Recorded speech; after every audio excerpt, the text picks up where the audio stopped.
Sois béni. Amen. Alléluia. On est heureux de se retrouver ensemble pour partager la parole de Dieu, pour partager la communion fraternelle et que Dieu nous bénisse tous ensemble. Alléluia. Oui, mon épouse me dit merci aussi pour vos prières et c'est vrai que ça a été précieux parce que on est l'objet de vos prières aussi. On est là ce matin et c'est une grâce de Dieu. Merci beaucoup. Alors ça ne vous empêche pas de continuer. On en a toujours besoin. Chacun en a besoin. Vous aussi, on prie aussi pour que Dieu bénisse chacun. On a tous besoin des uns et des autres. Amen. Amen. Je propose une lecture dans la parole de Dieu, dans la Bible, qui va introduire notre méditation ce matin. Cette lecture se trouve dans l'épître de Jacques, au chapitre 5, et on va lire le verset 17 et 18. Jacques, chapitre 5, versets 17 et 18.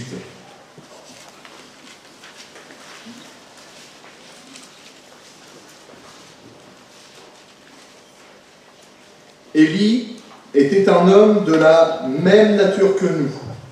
Il pria avec instance pour qu'il ne pleuve point, et il ne tomba point de pluie sur la terre pendant 3 ans et 6 mois. Puis, il pria de nouveau, et le ciel donna de la pluie, et la terre produisit son fruit, et nous pouvons dire Amen. Amen. Moi, je bénis le Seigneur pour une telle parole dans l'Écriture.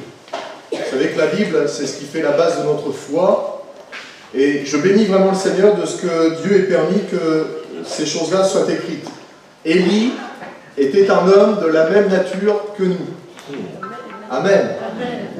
Bien souvent, quand on regarde les hommes, les femmes de la Bible qui sont des héros de la foi, on a l'impression que ce sont des gens qui nous sont largement supérieurs et qu'on ne leur arrive même pas à la hauteur de la cheville, parce qu'on sait aussi qui on est.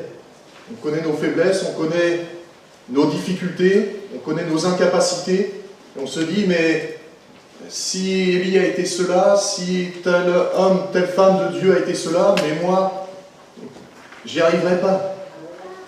Mais je bénis le Seigneur de ce que Dieu ait permis que ce soit écrit ainsi. Élie était un homme de la même nature que nous. Mon frère, ma sœur, Élie n'était pas différent de toi et de moi. Élie était comme nous. Il était un être humain, ce n'était pas un ange. C'était un être humain. Avec ses difficultés, ses combats, ses faiblesses, ses luttes, ses moments de faiblesse à l'extrême, puisque quand on regarde sa vie dans la parole de Dieu, on s'aperçoit que c'est un homme qui est passé par des moments extrêmes de faiblesse, de découragement, de lassitude, et où il a fallu que Dieu aille le chercher pour le relever et pour le relancer dans la course, parce que si Élie s'était écouté, eh bien, il demandait la mort à un moment donné. Et on voit ici que cet homme de Dieu qui a agi d'une manière extraordinaire sous la puissance du Saint-Esprit, eh bien cet homme était un homme comme vous et moi, qui a eu besoin de la grâce de Dieu. Un homme qui, jour après jour, a eu besoin que Dieu lui communique ce qui venait de lui pour qu'il puisse être efficace dans le royaume de Dieu. Et moi, je bénis vraiment le Seigneur parce que ça me rassure. Et ce matin, j'aimerais que vous soyez aussi rassurés de ce que vous pouvez vous aussi être et devenir un héros, une héroïne de la foi. Peut-être que vous n'attendiez pas à entendre cela ce matin, mais vous allez repartir de ce lieu vraiment avec... je voudrais que cette parole de Dieu s'inscrive dans votre cœur, que Dieu veut faire de chacun de nous des héros de la foi. Amen. Vous savez, quand on va arriver dans le ciel, alors certes, notre nom n'est pas inscrit, ce que l'on a fait ne sera pas inscrit dans la Bible que l'on a là, mais ce que l'on fait ici-bas sur la terre sera inscrit dans le ciel et est déjà inscrit dans le ciel. Et quand on va arriver là-haut, eh bien, on sera certainement étonné de ce que Dieu va dire de nous. Et peut-être qu'on dira, mais non Seigneur, c'est pas possible. Tu sais bien quelles étaient mes faiblesses. Et parce qu'on aura fait un choix à un moment donné. Parce que finalement, c'est là que ça commence. Ça commence par un choix. vous et moi, ça commence par un choix, de laisser Dieu agir au travers de nous. Et quand on choisit, comme Élie lui-même l'a fait à un moment donné, de laisser Dieu agir au travers de lui, eh bien là, il est devenu cet homme de foi, cet homme de Dieu. Et vous et moi, si nous choisissons de laisser Dieu agir au travers de nous, nous allons devenir des hommes et des femmes qui seront des héros de la foi. Élie n'était pas différent de nous parce qu'il a dû apprendre aussi. Et c'est ce que j'aimerais voir avec vous ce matin. Il a dû apprendre de ses victoires, de ses échecs, afin de laisser Dieu l'amener plus loin. Vous savez, Dieu ne veut pas que nous en restions au stade où nous en sommes. Parfois, nous on dit, là où je suis, ça suffit. C'est bien. J'ai déjà fait quand même pas mal de choses avec le Seigneur. Mais le Seigneur veut aller plus loin. Amen. Et peut-être que vous, mon frère, ma soeur, qui êtes d'un certain âge, vous vous dites, mais là, c'est bon, là, maintenant j'attends le retour du Seigneur. J'attends que le Seigneur vienne me chercher. Mais le Seigneur veut que, mon frère, ma soeur, tu ailles plus loin. Toi qui es jeune, tu dis, mais j'ai le temps. Le Seigneur veut que tu ailles plus loin. Parce qu'il y a des choses encore à faire. Il y a des choses encore à accomplir pour le royaume de Dieu. Et au travers de la vie d'Élie, eh bien, j'aimerais que ce matin, on puisse considérer ce que Dieu veut faire dans nos vies. On va poursuivre avec une lecture dans le premier livre des Rois. C'est dans l'Ancien Testament. Premier livre des Rois, au chapitre 19. Et on va lire les versets 13 à 17. 1 Roi, chapitre 19, versets 13 à 17.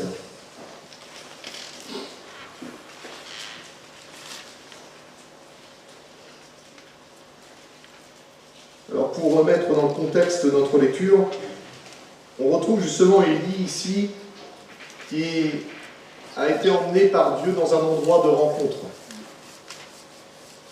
dans une caverne. Peu de temps avant, si vous lisez les textes, les versets qui précèdent, on s'aperçoit que Élie était vraiment mal en point. Et Dieu va l'amener à ce point de rencontre pour l'amener plus loin. Quand Élie l'entendit, il entendit ce murmure doux et léger, parce que Dieu ne parle pas toujours avec puissance, avec autorité, comme Élie le connaissait, mais il parle aussi par des moments doux et légers. Quand Élie l'entendit, il s'enveloppa le visage de son manteau, il sortit et se tint à l'entrée de la caverne. Et voici une voix lui fit entendre ces paroles. « Que fais-tu ici, Élie » Il répondit, « J'ai déployé mon zèle pour l'Éternel, le Dieu des armées, car les enfants d'Israël ont abandonné ton alliance, ils ont renversé tes autels, ils ont tué par l'épée tes prophètes. Je suis resté, moi seul, et ils cherchent à m'ôter la vie. » L'Éternel lui dit, « Va, reprends ton chemin par le désert jusqu'à Damas. Et quand tu seras arrivé, tu oindras Hazaël pour roi de Syrie. Tu oindras aussi Jéhu, fils de Nimshi, pour roi d'Israël. Et tu oindras Élisée, fils de Shaphat, d'Abel Méhola, pour prophète à ta place. Et il arrivera que celui qui échappera à l'épée de Hazaël, Jéhu le fera mourir. Et celui qui échappera à l'épée de Jéhu, Élisée le fera mourir. Mais je laisserai en Israël 7000 hommes, tous ceux qui n'ont point fléchi les genoux devant Baal, et dont la bouche ne l'a point baisé. Amen. Amen. Élie, à un moment donné, a pensé être seul. Je suis resté, moi, seul. Seigneur, il n'y a que moi qui suis resté fidèle. Regarde tout autour, tous ces infidèles, tous ceux qui t'ont abandonné, tous ceux qui se sont tournés vers les idoles. Tu vois, on a fait tomber le feu du ciel, on a rétabli l'autel, et pourtant, ils se sont encore éloignés. En plus, maintenant, ils en veulent à ma vie. Seigneur, je suis resté moi seul. Élie s'est senti seul parce qu'il travaillait seul. J'aimerais attirer notre attention ce matin, mon frère, ma soeur, sur cette réalité que nous sommes appelés à vivre au sein de l'Église. Nous ne sommes pas appelés à travailler seuls, parce que tôt ou tard, nous nous sentirons seuls. mais nous sommes appelés à travailler ensemble Amen. pour voir l'œuvre de Dieu avancer et que, ensemble, nous allions plus loin. Élie avait pour mission d'oindre Hazaël, roi de Syrie, Jéhu, roi d'Israël, et ensuite Élisée comme prophète à sa place. Et on s'aperçoit dans l'histoire d'Élie que finalement, ce que Dieu va lui demander ici, il ne va pas complètement l'accomplir. Il va oindre Élisée, mais c'est Élisée qui oindra Hazaël et qui oindra Jéhu au travers d'un de ses serviteurs. Parce qu'à un moment donné, Élie, dans la présence de Dieu, a dû réaliser certainement que ce qu'il avait vécu jusqu'au moment où Dieu l'a rencontré d'une manière particulière et lui a fait entendre sa voix d'une manière différente, Élie a certainement dû comprendre que jusqu'à maintenant, s'il en était arrivé à ce point-là, c'est qu'il avait travaillé seul. Et qu'il était nécessaire pour lui de travailler maintenant d'une manière différente. Et il va obéir à l'ordre de Dieu en allant oindre Élisée comme prophète à sa place. Mais quand on lit l'Écriture, on voit que lorsqu'il a posé son manteau sur le prophète Élisée, qu'il l'a pris à son service, Élisée n'a pas pris tout de suite sa place. Il y a eu un travail qui s'est fait pendant plusieurs années, un travail en équipe, un travail ensemble, jusqu'à un moment donné où Élie lui va partir et Élisée va prendre la place. Mon frère, ma sœur, je crois qu'Élie a réalisé que travailler seul l'avait amené finalement au découragement, à la lassitude, à l'amertume et à avoir une vision déformée de la réalité dans laquelle il vivait.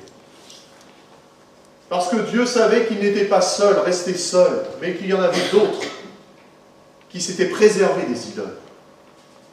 Dieu savait qu'il y avait d'autres personnes qui avaient un cœur qui était toujours pour Dieu. Ne serait-ce qu'Élisée, mais il y en avait beaucoup d'autres. Et l'ordre de Dieu, même s'il est clair, Élisée va choisir de faire les choses différemment. Jusqu'à maintenant, il avait opéré tout seul. Mais là, il va obéir à l'ordre de Dieu en choisissant de se mettre en équipe, de se mettre avec Élisée, qu'il va former. Mais ils vont travailler ensemble, et c'est ensemble que le plan de Dieu va s'accomplir. Amen. Il va commencer à travailler en équipe en transmettant ce qu'il sait, ce qu'il connaît. Et l'ordre de Dieu s'accomplira. Quand on lit l'Écriture, ce que Dieu avait décidé, ce que Dieu avait vraiment écrit dans sa volonté, que Hazaël devait être roi de Syrie, Jéhu roi d'Israël, et Élisée prophète, les choses vont s'accomplir. Mais elles vont s'accomplir d'une manière différente de ce que Élie avait pu vivre jusqu'à maintenant. Mon frère, ma sœur, je crois que c'est important que vous et moi, on apprenne à travailler ensemble. Alors, par la grâce de Dieu, on le fait déjà entre pasteurs. Avec notre frère Dieudonné, mais aussi avec notre frère M. Papaïs. C'est ensemble. Amen. Un travail ensemble. Mais travailler ensemble, ce n'est pas seulement les pasteurs. C'est l'Église entière. Amen. Parce que parfois, excusez-moi mon frère, ma soeur, mais je voudrais vraiment vous parler avec mon cœur. On a l'impression que l'Église, la vie de l'Église, c'est le pasteur ou le corps pastoral ou l'équipe pastorale qui fait la vie de l'Église. Mais la vie de l'Église, c'est tous ensemble, dans la communion fraternelle, réunis avec le Christ, le Sauveur et Seigneur. Amen. Et travailler ensemble en équipe, ça se fait aussi bien au niveau pastoral, oui, mais au niveau de l'Église, oui et amen. Dans tous les services. Il y a plusieurs services au sein de l'Église. Et si vous ne les connaissez pas, eh bien, nous sommes à votre disposition pour vous les faire connaître. Bien sûr. Et c'est ensemble que l'on travaille. Et mon frère, ma soeur, même dans ces services, ce ne sont pas une catégorie de personnes, une élite, qui a le droit de faire des choses, et puis les autres, finalement, on est spectateurs. C'est ensemble. L'Église ne se vit qu'à partir du moment où on est ensemble, dans la communion fraternelle. Mais c'est travailler aussi, et c'est ce que Élie a fait ici avec Élisée, c'est travailler aussi ensemble en vue de la génération qui suit. Trop souvent, mon frère, ma soeur, nous travaillons pour le temps présent, sans avoir forcément une vision de ce qui vient après. Mon frère, ma soeur, j'aimerais que nous nous posions cette question, et je veux me la poser en priorité. Quel héritage allons-nous laisser à la génération qui nous suit et celle qui viendra encore après si Jésus tarde à venir? Qu'est-ce que l'on va laisser? Vous savez, dans notre monde, on se pose la question concernant notre terre, d'un point de vue écologique. On se dit, mais qu'est-ce qu'on va laisser aux générations qui vont suivre?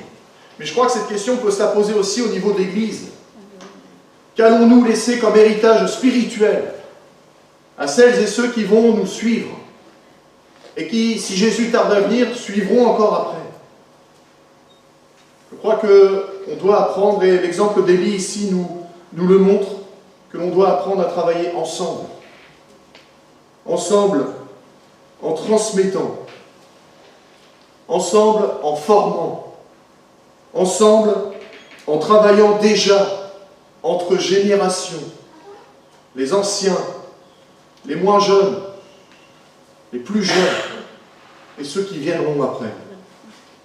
Je crois qu'il faut que, et c'est là la volonté de Dieu, quand on lit ce texte, jeunes et vieux se réjouiront ensemble. Il y a quelque chose d'intergénérationnel ici. Ce n'est pas simplement une catégorie de personnes d'un âge mûr, d'expérience mature qui agissent. C'est ensemble. Et Élie a dû apprendre cela. Et je crois que dans la mentalité que Dieu veut que nous ayons pour l'Église, c'est que nous apprenions à travailler ensemble dans la transmission aussi, pour donner un héritage spirituel à celles et ceux qui nous suivront. J'ai noté ceci, nous ne pouvons pas ou nous ne pouvons plus travailler seuls. Seulement pour ce temps ici. Mon frère, ma soeur, il faut que notre vision s'élargisse. Il faut que notre vision augmente. Parce que nous voyons, c'est vrai, nos circonstances dans le monde dans lequel nous sommes. Dans notre génération, on voit le Covid, on voit toutes ces choses-là, et finalement, on est comme enfermé dans un contexte. Et on ne perçoit que ce contexte. Mais Dieu, lui, a une vision beaucoup plus large, beaucoup plus étendue. Et nous devons laisser vraiment le Saint-Esprit ouvrir nos yeux, élargir notre vision, pour que nous considérions l'Église non pas comme elle est aujourd'hui, mais comme Dieu l'appelle à être demain et après-demain, et encore, si Dieu tarde à venir au travers de la venue de Jésus. Il y a eu ici un apprentissage pour Élie, c'est qu'Élie a appris à travailler en transmettant. Puisque le plan de Dieu, ici, quand Dieu va lui dire « Tu vas oindre tel roi, le roi d'Hazaël pour roi de Syrie, Jéhu pour roi d'Israël et Élisée pour prophète », Élie va accomplir ce plan de Dieu. Mais en le faisant d'une manière différente, il va travailler en équipe. Il va transmettre son savoir, il va transmettre son héritage spirituel à Élisée. Élisée va lui, à son tour, le transmettre à ses serviteurs, les prophètes. Et on voit que finalement, le plan de Dieu va s'accomplir au fur et à mesure. Élie va oindre Élisée comme prophète, Élisée va oindre Hazaël comme roi de Syrie, et un des serviteurs d'Élisée va oindre Jéhu pour roi d'Israël. Le plan de Dieu s'accomplit parce qu'il y a eu un travail ensemble qui s'est accompli. On pense souvent à tort, et Seigneur voudrait peut-être qu'on change de mentalité, que la transmission ne se fait qu'à la fin de notre œuvre. Je fais d'abord ce que j'ai à faire et après, une fois que j'aurai achevé ce que j'ai à faire, je vais penser à ce qui vient après. Alors que je crois qu'il y a vraiment une bénédiction abondante quand la transmission commence dès maintenant.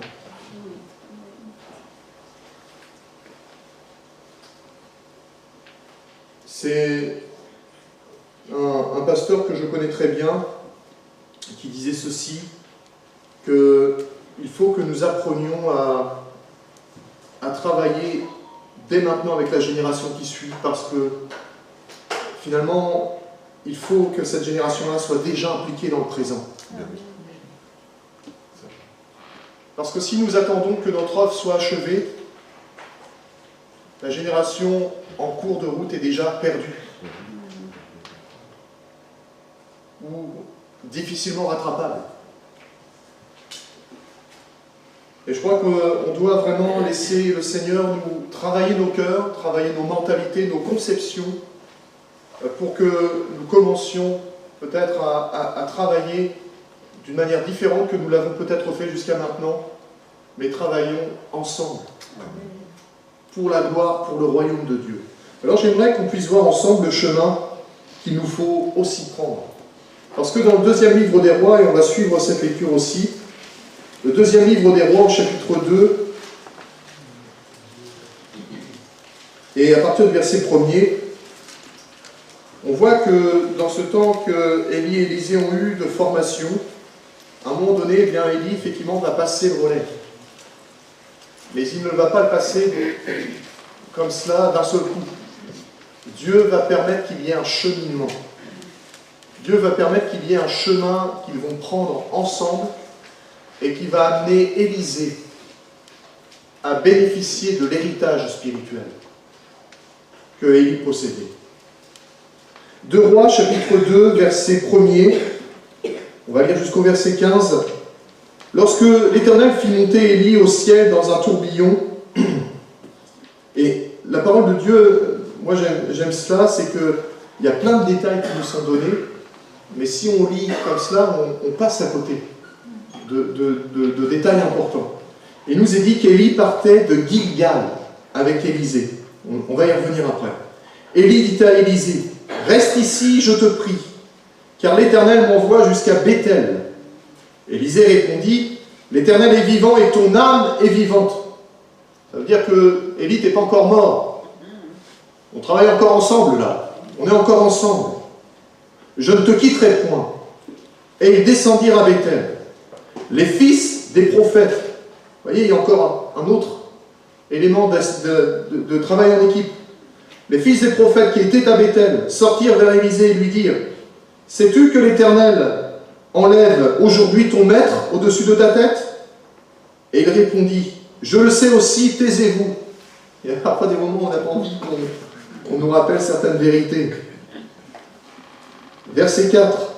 Élie lui dit, « Élisée, reste ici, je te prie, car l'Éternel m'envoie à Jéricho. » Il répondit, « L'Éternel est vivant et ton âme est vivante. Je ne te quitterai point. » Et ils arrivèrent à Jéricho. Les fils des prophètes qui étaient à Jéricho s'approchèrent d'Élisée et lui dirent, « Sais-tu que l'Éternel enlève aujourd'hui ton maître au-dessus de ta tête ?» Et il répondit, « Je le sais aussi, taisez-vous. » Élie lui dit, « Reste ici, je te prie, car l'Éternel m'envoie au Jourdain. » Il répondit, « L'Éternel est vivant et ton âme est vivante, je ne te quitterai point. » Et ils poursuivirent tous deux leur chemin.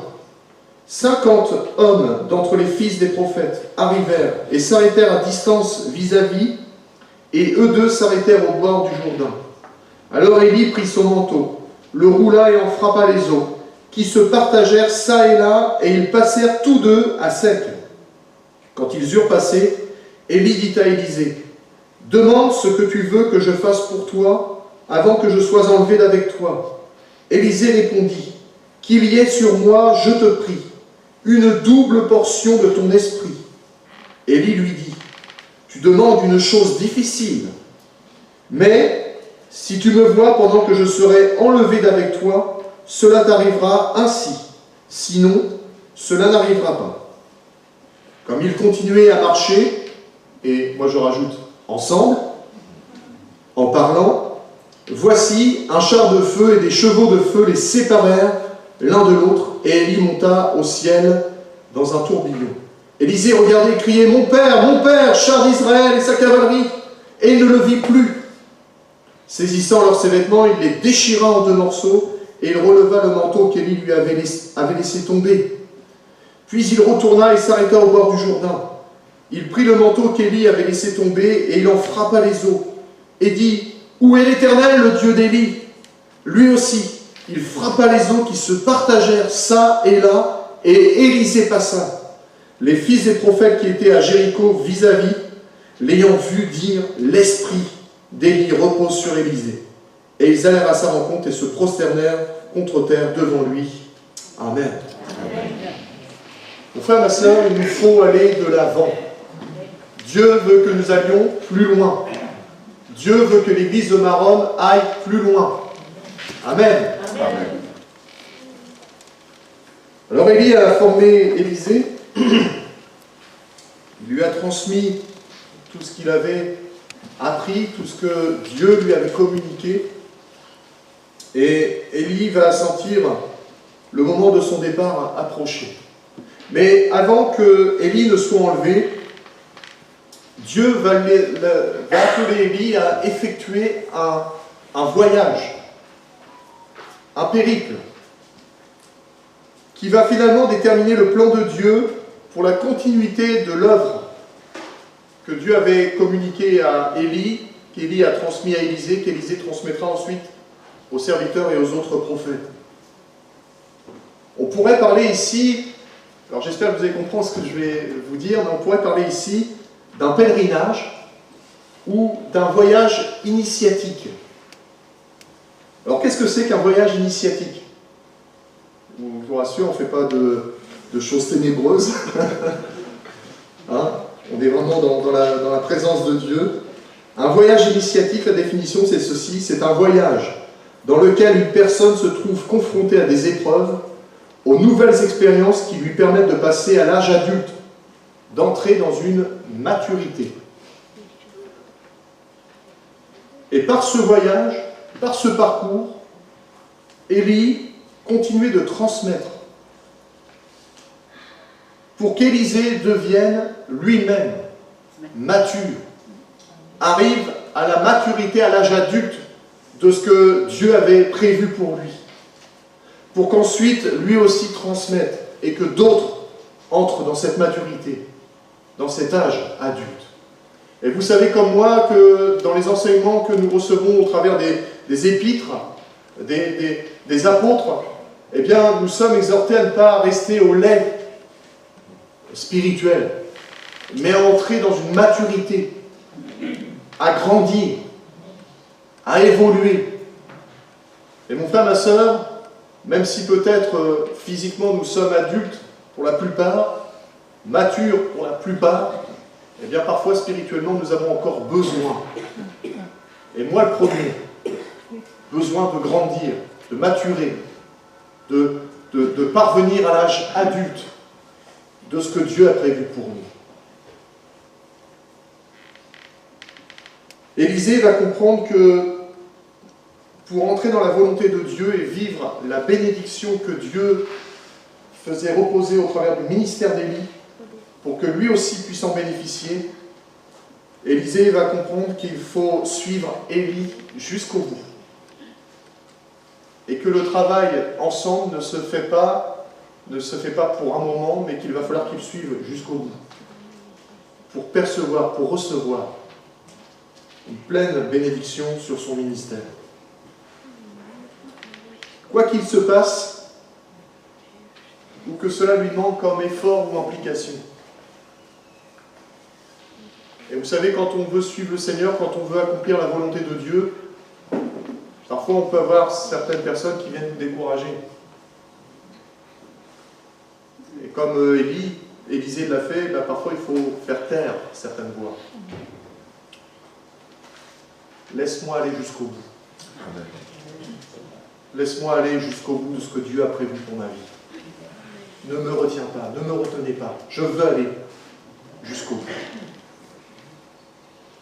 Ils vont aller à la rencontre. Élie, Élisée, d'autres prophètes. Et ils vont commencer un travail ensemble. Ils vont partir de Gilgal. Gilgal, ça signifie action de rouler. Et Gilgal est riche de sens parce que quand on regarde dans l'Ancien Testament Gilgal est connu dans l'Ancien Testament parce que dans l'histoire d'Israël, il y a eu un retour continuel à cet endroit. Et il y a quelque chose de particulier qui s'est passé à cet endroit, c'est que le peuple, avant d'entrer dans la terre promise, a été circoncis à cet endroit-là. Il y a eu la circoncision du peuple pour que le peuple puisse entrer dans les promesses de Dieu. Et finalement, ça a permis que l'opprobre qui était sur le peuple d'Israël à cause de ce qu'ils avaient vécu en Égypte, cet opprobre puisse être roulé, puisse être ôté, et qu'il puisse être le peuple qui appartient pleinement à Dieu, mis à part pour Dieu. Dans le Nouveau Testament, on sait que la circoncision n'est plus pratiquée de la même manière qu'elle pouvait l'être dans l'Ancien Testament, parce que dans l'Ancien Testament, elle était pratiquée de manière physique, mais dans le Nouveau Testament, avec la grâce que Dieu nous a accordée, Dieu opère lui-même cette circoncision dans notre cœur, dans notre être spirituel. Et cette circoncision n'a plus la même portée pour le chrétien d'aujourd'hui qu'elle pouvait l'avoir pour le peuple d'Israël. Parce qu'elle n'est plus faite dans la chair, mais elle est faite spirituellement dans le cœur. Elle est d'ordre spirituel. C'est une marque que Dieu met sur celles et ceux qui lui appartiennent. Et même si nous, d'une manière physique, nous ne pouvons pas forcément savoir qui est chrétien ou qui ne l'est pas réellement, dans le monde spirituel, on sait qui appartient à Dieu et qui ne lui appartient pas. Parce qu'il y a une marque, il y a un sceau qui est apposé. Et le diable sait qui lui appartient et qui ne lui appartient pas. Gilgal nous parle de revenir sans cesse à cette réalité de la mise à part, de la séparation de ce qui est charnel, de ce qui est naturel, de ce qui est impacté par le péché, pour passer à ce qui est spirituel. Et il était nécessaire pour que l'œuvre de Dieu s'accomplisse dans le ministère d'Élisée au travers de ce que Élie était en train de lui communiquer, qu'il quitte ce lieu, qu'il quitte ce qui était peut-être de la chair, ce qui était charnel, pour entrer dans ce qui est spirituel. Mon frère, ma sœur, nous savons et vous savez aussi bien que moi que notre chair, elle nous joue des tours. Elle nous embête. Elle nous empêche souvent de faire l'œuvre de Dieu. Et on a besoin que cette circoncision soit opérée dans notre cœur en profondeur. Mais nous ne devons pas rester à ce stade où il y a tout le temps ce combat, cette dualité, mais vraiment laisser Dieu nous conduire au-delà, plus loin que cela, pour être des triomphateurs en Jésus-Christ, laissant la chair là où elle doit être, à la croix du calvaire, et avancer. Nous devons apprendre à quitter ce qui est charnel. Et si vous ne savez pas ce qui est charnel, eh bien, l'épître de Paul aux Galates nous définit très bien, chapitre 5, verset 19-21, pour aller revêtir ce qui est spirituel. Et toujours dans le même chapitre, on a le fruit de l'esprit. J'ai besoin, nous avons tous besoin, l'Église a besoin, d'abandonner ce qui est charnel pour aller vers ce qui est spirituel. Mais seul le Saint-Esprit peut accomplir cela. Et mon frère, ma sœur, nous avons besoin que le Saint-Esprit fasse son œuvre en nous pour que nous portions le fruit du Saint-Esprit. Ce fruit, je ne peux pas le porter naturellement parce que ma chair l'empêche. Mais si je fais le choix de laisser Dieu circoncire mon cœur, faire son œuvre en moi, petit à petit, ce fruit va commencer à naître en moi. Le fruit de l'Esprit.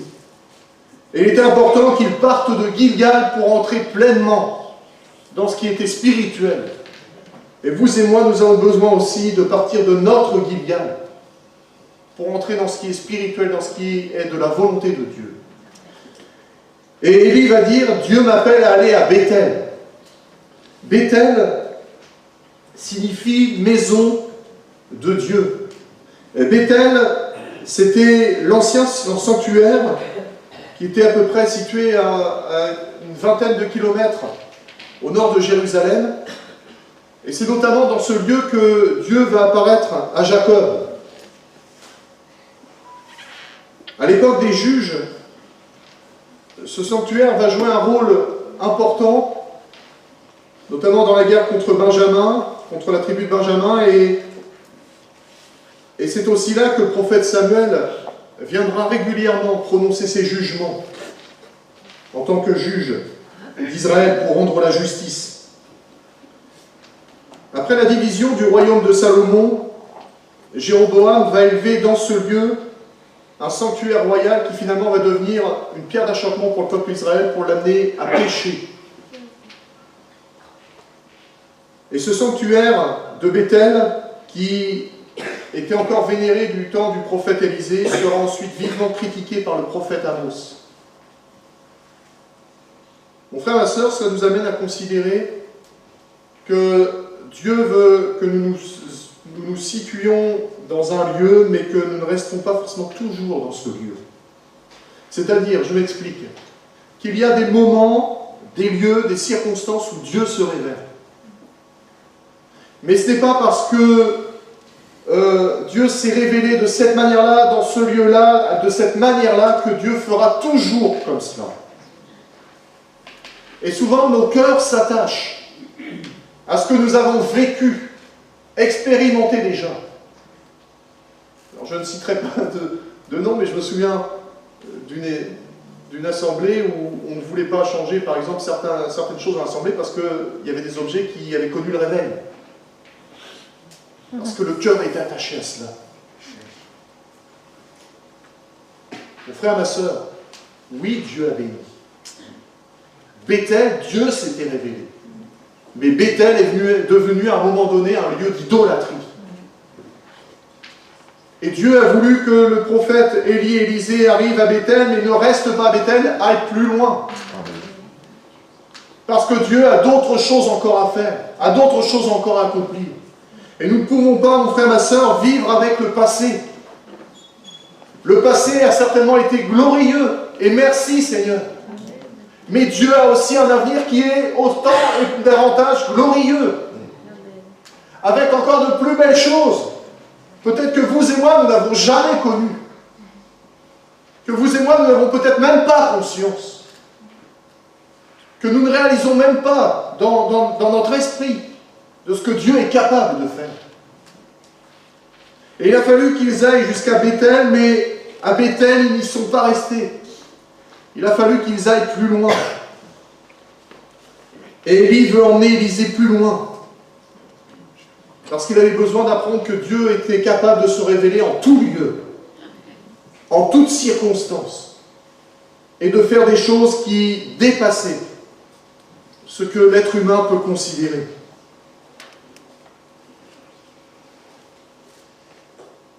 Dieu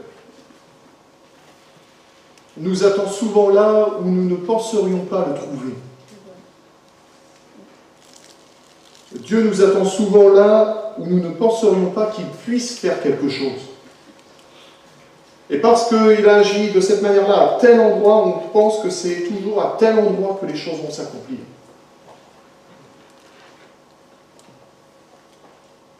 Mon frère, ma sœur, considérons que la volonté de Dieu, oui, c'est de bénir. C'est d'agir.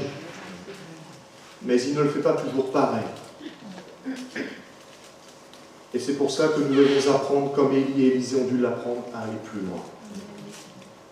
Ils sont ensuite allés à Jéricho.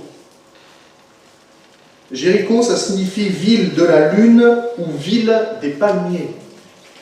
Et semble-t-il, c'était une très belle ville. Je crois que tous les lieux où Dieu va les mener en étant ensemble. Je crois qu'il faut qu'on retienne ce thème vraiment ensemble. Tous les lieux où Dieu va les mener ensemble sont chargés de symboles, de souvenirs. Et que Dieu se sert de ces souvenirs, de ces symboles pour leur parler. Et pour nous parler aussi ce matin. Jéricho, vous savez comme moi, quand on lit l'Ancien Testament, c'est le lieu de la victoire au sortir du désert.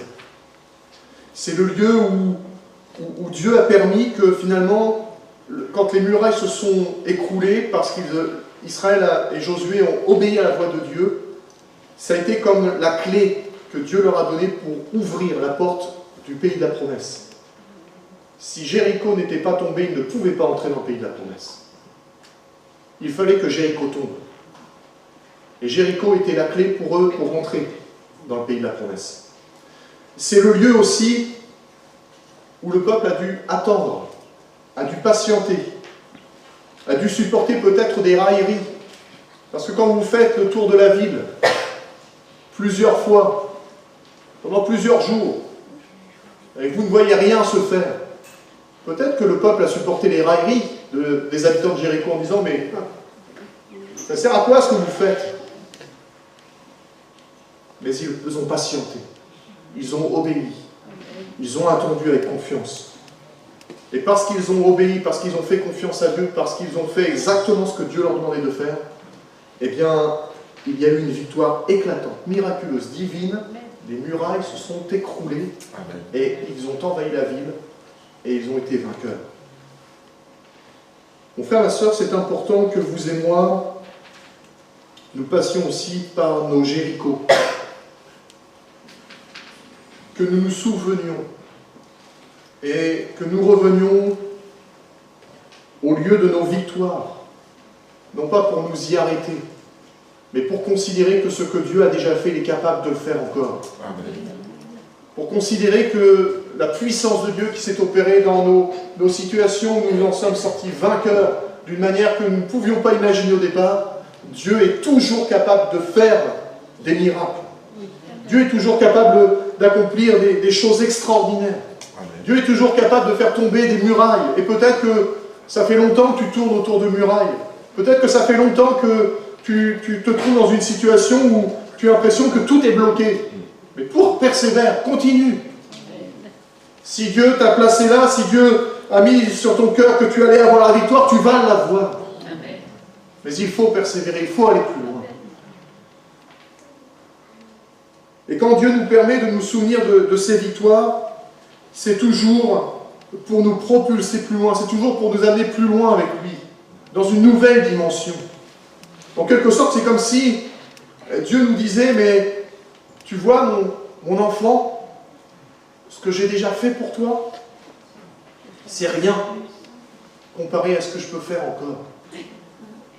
C'est rien comparé à ce qui est dans ma volonté, ce qui est dans mon désir, dans mon cœur, pour ta vie.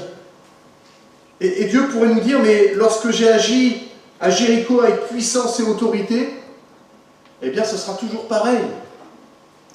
Quand vous serez dans le combat, quand vous serez dans la lutte, si vous obéissez à ma parole, il n'y a pas de raison que les choses ne puissent pas s'accomplir. Et Élie et Élisée, en allant à Jéricho, se sont certainement souvenus de toutes ces choses-là. Le temps de la victoire est là, et même si parfois nous tournons en rond, ou nous avons l'impression de tourner en rond, que Dieu nous aide à attendre son feu vert. Amen. Pour qu'au moment où le feu vert de Dieu est annoncé, est allumé, nous puissions nous rappeler qu'il l'a déjà fait, qu'il le fera encore. Parce que rien ne lui est impossible. Et qu'on peut poursuivre alors le chemin avec confiance. Et puis, Dieu va dire à Élie, va au Jourdain. Élie et Élisée vont traverser le Jourdain d'une manière miraculeuse encore, puisque Élie va frapper le fleuve avec son manteau, les eaux vont se séparer, ils vont passer à sec. Et le Jourdain signifie celui qui descend. Si vous regardez une carte géographique, le fleuve de Jourdain descend et il se jette dans la mer Morte. Et ce fleuve, si vous vous souvenez de ce que l'Écriture nous dit, Ce fleuve, c'est le lieu du passage. C'est le lieu du transfert. C'est le lieu du passage d'un lieu qui est désert quand le peuple d'Israël était dans le désert, qui a été poursuivi par les Égyptiens que Dieu a exterminés, et qui ont vécu 40 années dans le désert. Ça a été compliqué, difficile à un moment donné. Dieu les a fait passer, les a transférés d'une situation à une autre, en passant par le Jourdain. Et là, on s'aperçoit que... J'ai regardé la carte parce que je me suis dit, je ne peux pas parler de ville si je ne sais pas comment c'est situé. Et j'ai regardé la carte et finalement, ils ont traversé le Jourdain, mais dans l'autre sens. Ils n'ont pas traversé du désert vers la terre promise, ils ont traversé de la terre promise vers le désert. Bon, après, Élisée a retraversé de nouveau et est reparti vers la terre promise. Mais ce serait intéressant, enfin je ne l'ai pas fait, mais ça aurait été intéressant qu'on ait une carte pour que vous puissiez visualiser les choses. Je vous encourage, quand vous allez revenir chez vous, à regarder une carte et à visualiser les choses. Gilgal, Bethel, Jéricho, et le Jourdain, on traverse, on va dans la période désertique, et dans la région désertique, et hop, on revient ensuite. On sait que le Jourdain, c'est ce passage, ce transfert, et c'est aussi l'image de ce que Christ veut accomplir pour nous, lorsque ce fleuve descend vers la mer morte, ce fleuve de vie. C'est l'œuvre de Christ dans nos vies. Nous sommes souvent comme ces mers mortes qui ont besoin de recevoir la vie. Et ce fleuve descend en abondance dans nos cœurs. On sait que c'est aussi l'image du baptême, de l'engagement, d'un passage d'un état à un autre. C'est l'image aussi d'une dépendance complète à la volonté de Dieu, parce que c'est lui qui ouvre les eaux pour nous faire traverser et nous faire entrer dans le pays de la promesse. Et Élisée, qui va accompagner Élie, avait besoin d'apprendre une chose aussi. C'est que suivre Dieu, c'est toujours savoir rester humble, savoir descendre, s'humilier, redéfinir ses priorités. Et cela se passe souvent quand nous passons du pays de la promesse et que nous allons dans le désert. On n'aime pas le désert. Je ne sais pas pour vous, mais moi personnellement, j'aime pas. Je ne parle pas du désert que l'on connaît d'une manière géographique, hein. Je parle ici des déserts spirituels. Des déserts que vous et moi on peut rencontrer, des moments où finalement, même si on est entouré, on est seul. Et Élie et Élisée vont traverser le Jourdain et ils vont aller vers cette région désertique, dans un lieu aride.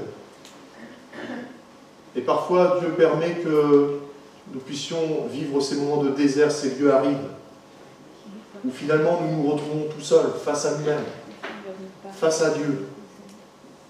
Et que c'est là qu'on apprend à s'humilier, à rester humble devant Dieu, parce que finalement, l'œuvre de Dieu, c'est pas nous, c'est lui. Et Élisée avait besoin de comprendre aussi cela, que la victoire de Dieu ne peut s'accomplir, l'œuvre de Dieu ne peut s'accomplir qu'à partir du moment où on laisse Dieu prendre autorité en tout et pour tout. C'est cela aussi l'image du désert. Et c'est souvent là que Dieu se manifeste. On a encore cet autre texte, je n'ai pas noté la référence, mais quand Dieu dira par le prophète qu'il veut attirer son peuple au désert, et que là, il va parler à son cœur. Il y a des moments où, quand on est dans l'action, on est dans l'activité, même si on sert Dieu, on n'est pas toujours attentif, malheureusement, à ce que Dieu voudrait nous dire. Et parfois, il faut que Dieu nous refasse traverser. Le Jourdain nous amène dans un désert, pour que là, on commence à prêter attention, parce que finalement, on n'a pas autre chose à faire. On commence à prêter attention, on lève nos têtes, et puis là, le Seigneur commence à nous parler. Là, le Seigneur commence à nous communiquer des choses. Et puis, une fois qu'on a appris ce que l'on devait apprendre, eh bien, le Seigneur permet qu'on retraverse le Jourdain et qu'on entre à nouveau dans le pays de la promesse, dans le pays de la conquête, dans le pays là où il y a d'abondantes choses, le lait, le miel qui coule en abondance. Et puis, c'est quand il se trouve dans le désert que finalement Élisée va recevoir l'héritage. On le lit dans 2 Rois, chapitre 2, on l'a fait la lecture tout à l'heure, mais quand, versets 9 et 10, Élie dit à Élisée, demande ce que tu veux que je fasse pour toi. Je vais terminer avec cela. Avant que je sois enlevé d'avec toi. Élisée répondit, qu'il y ait sur moi, je te prie, une double portion de ton esprit. Et Élie lui dit, tu demandes une chose difficile. Mais si tu me vois pendant que je serai élevé d'avec toi, cela t'arrivera ainsi, sinon cela n'arrivera pas. La bénédiction du passé, du présent, devient aussi celle du futur pour Élisée. On parle souvent de la double portion. Et parfois on prie, on demande dans nos prières, peut-être maladroitement, parce que nous on désire toujours plus. Donc on veut le summum. Donc comme Élisée a demandé la double portion, nous on demande, Seigneur, donne-nous la double portion. Alors c'est vrai que quand on regarde dans la parole de Dieu, Élisée a accompli plus de miracles qu'Élie, ou du moins de ce qui est transcrit, parce que peut-être qu'il y en a d'autres qui ont été accomplis qu'on ne connaît pas. Mais il semblerait que Élisée a accompli le double des miracles d'Élie. Mais la double portion ici, il faut la comprendre dans le contexte de l'époque. Il y a ici entre Élie et Élisée une relation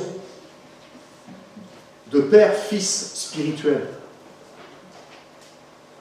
Et alors, on peut parler ici de part d'héritage.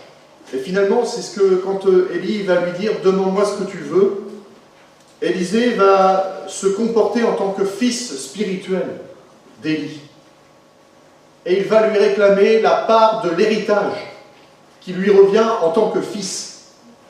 Et il faut savoir que à cette époque-là, dans le contexte, le fils aîné de la maison avait le droit à une double part d'héritage. Et finalement, le fils aîné avait le droit à cette double part par rapport aux autres enfants, et Élisée va réclamer en tant que fils aîné, puisqu'il y avait déjà d'autres prophètes qui étaient formés par Élie et Élisée. Mais Élisée va se positionner en tant que fils aîné, spirituel, et va réclamer cette double portion, cet héritage en tant que fils aîné. Il va réclamer cette portion pour qu'il puisse avoir l'héritage complet. Alors c'est j'espère que vous allez comprendre, dans sa plénitude totale finalement. Il veut l'héritage complet de ce que Élie a reçu de Dieu pour que lui aussi en bénéficie et qu'ensuite il puisse aussi le transmettre. Et Élisée ne cherche pas ici à être plus grand. Élisée ne cherche pas à être plus fort que son maître. Il ne cherche pas à prendre sa place. Parce que parfois, quand on reçoit des choses de la part de Dieu, et bien tout de suite, on se donne l'impression qu'on a plus que l'autre. Élisée ne cherche pas ici cela, mais il cherche à recevoir l'héritage complet de ce que Élie possédait, pour pouvoir en bénéficier et le faire bénéficier aussi autour de lui. Et je crois que l'Église a besoin aujourd'hui de vivre de l'héritage du Saint-Esprit, de celui de la Pentecôte, ce que l'Église primitive a vécu au temps de la Pentecôte. Je crois que nous sommes en mesure aujourd'hui, mon frère, ma sœur, parce que nous sommes l'Église d'aujourd'hui, de réclamer cette double portion, de réclamer l'héritage que l'Église primitive a reçu, parce qu'aujourd'hui c'est nous, vous et moi, l'ensemble de l'Église sur la terre, qui est comme ce fils aîné, comme ceux qui ont reçu l'héritage de ceux qui nous ont précédés. Et nous sommes en mesure de pouvoir demander la double portion, de demander l'héritage complet, la plénitude du Saint-Esprit, non pas une portion, mais la plénitude. Amen. L'héritage complet. Pour que nous puissions en bénéficier dès maintenant, mais pas que pour nous, pour que les générations suivantes puissent aussi en bénéficier.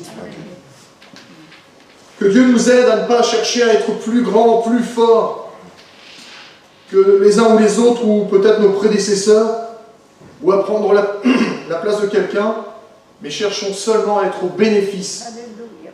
de l'héritage, de la plénitude, Amen. de la vie de l'Esprit. Et je crois que c'est à cette condition que la bénédiction peut alors nous être accordée. Je vais appeler les musiciens et le groupe de louanges à venir. Et je vais conclure, si c'était possible, de rechanter le...